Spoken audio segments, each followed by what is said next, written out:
I'm very fortunate to win this tournament, 2 times already, and I see myself, if I stay out here about another 10 years, I'll win it a couple more times too.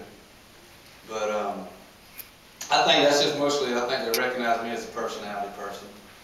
I mean, it's like the first year I was out, in '02. I mean, the whole time in '02, they thought I was a cartoon character.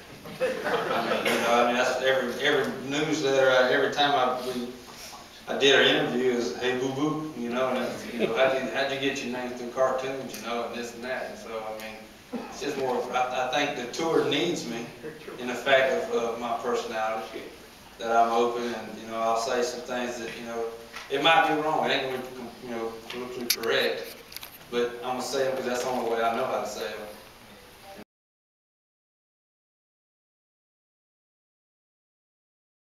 He kind of came to me and he asked me, he said, well, where do you think you fit in best at? I told him, I said, man, it don't matter to me, I'm just happy to be here. I mean, you can stick me out there toting the bags out the car if that's what you want to do.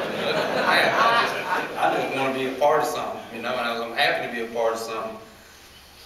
And he finally said, look, he said, I'm going to stick you in this group. I said, that's fine, that's perfect. I'll play with Phil, I'll play with Anthony, I'll play with any of them. He said, nah, I don't know about you. You little rambunctious for that bunch.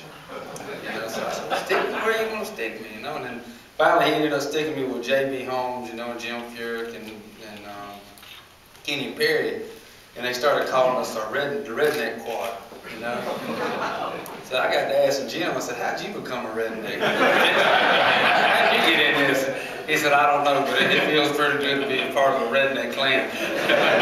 So, okay. But we had a good time.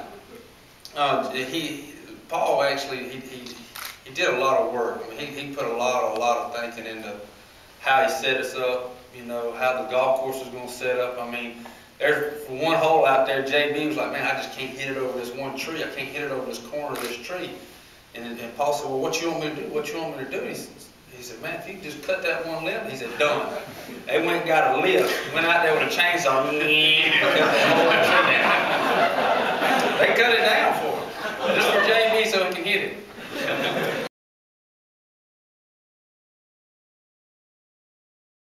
I got a couple family members that are overseas right now fighting in the war that, I just pray every night that you bring